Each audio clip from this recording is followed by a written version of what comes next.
The thing I've noticed in my playthrough of Dragon Age the Veilguard so far is that a lot of information is inferred.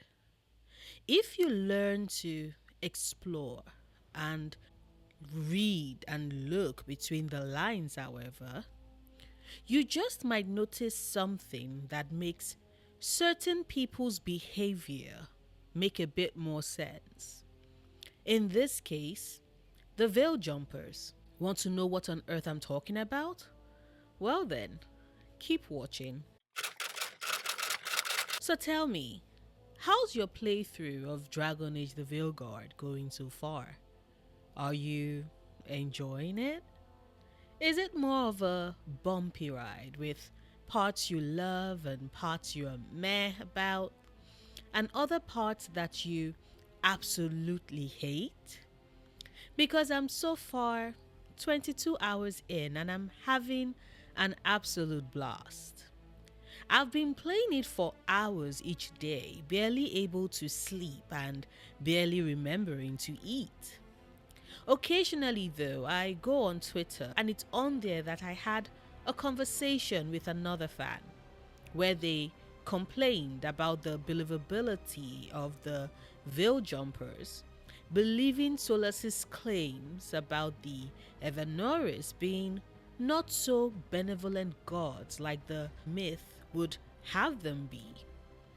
And in their response, they pointed out the irony that the veil jumpers, particularly Ireland, is suspicious about Morrigan, even though Lace, yes y'all, Veilguard has convinced me to call my baby girl Lace instead of just Hardin.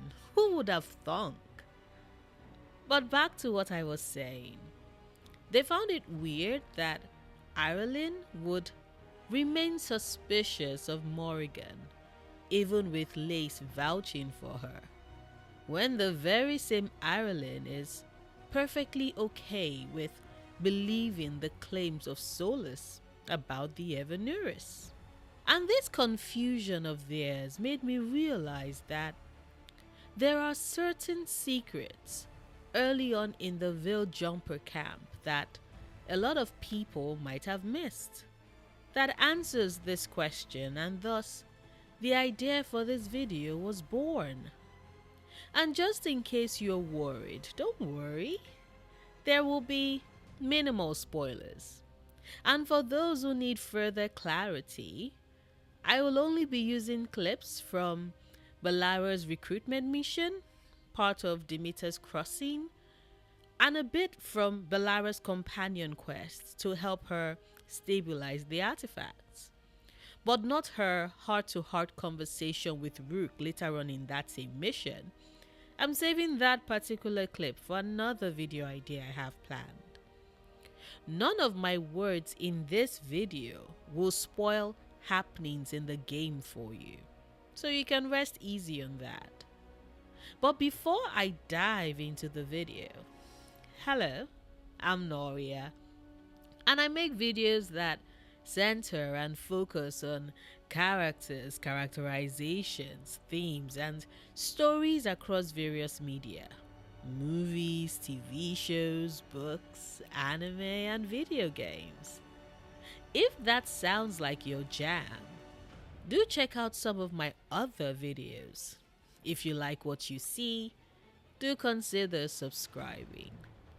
If you like to follow along my Dragon Age the Veilguard playthrough, I have the videos up on my Let's Play channel. P.S. It's Noria. My latest video, which dropped today, covers the Demeter's crossing and finding the Lyrium dagger. I will leave the link to the channel in the description box. But back to the Veil Jumpers. After your recruitment of Balara and you make it back from Demeter's crossing, the Veil Jumpers camp in Alathan Forest starts to slowly open up to you.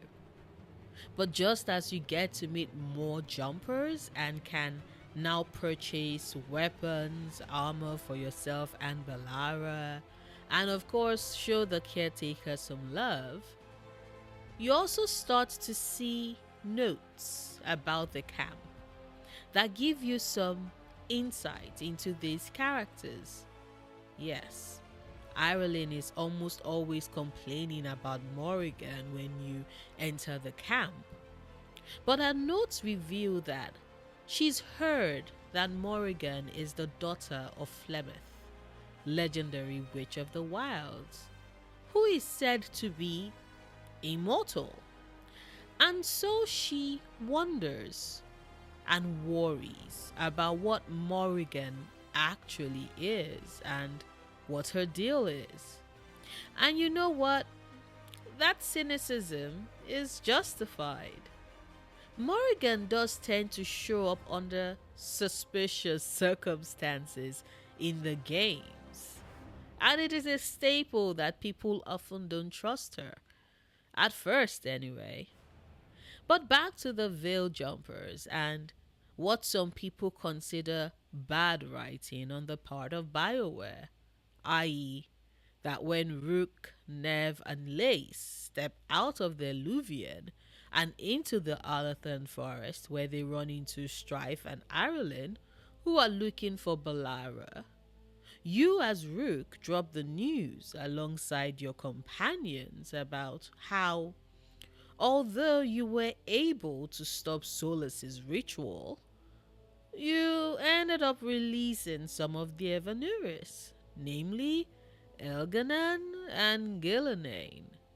And after you return from Demeter's crossing and tell them about the village being blighted, courtesy of the gods, they believe you.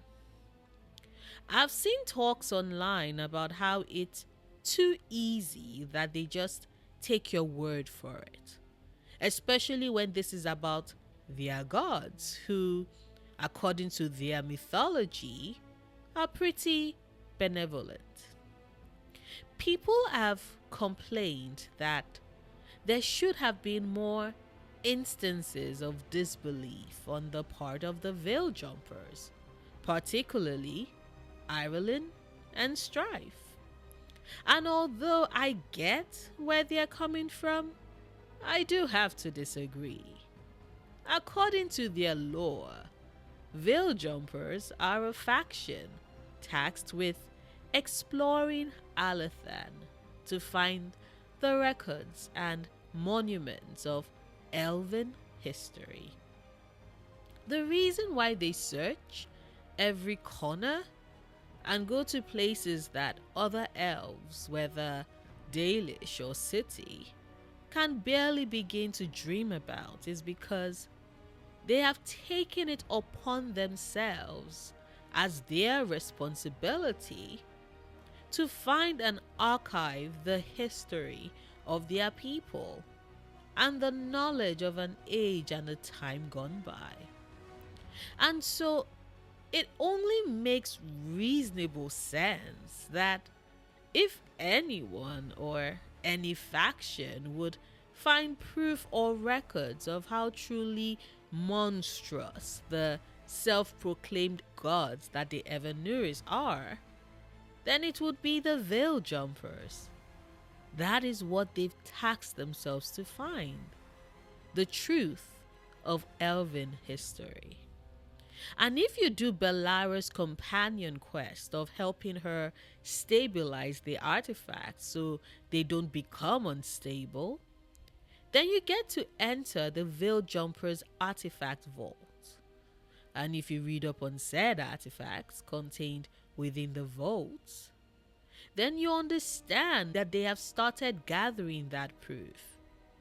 The artifact Tears of June was found at the bottom of a large well, and apparently has the power to separate all nearby materials into constituent pieces should it become unstable. And part of those materials that can be thus separated includes people. Celeste's firefly, found in the center of a large charred circle, emits tremendous heat and light that can legit melt stone. Gillenan's binding, which they found in the ruins of an unnamed thing, combines multiple living creatures into one singular body, which then causes immediate death.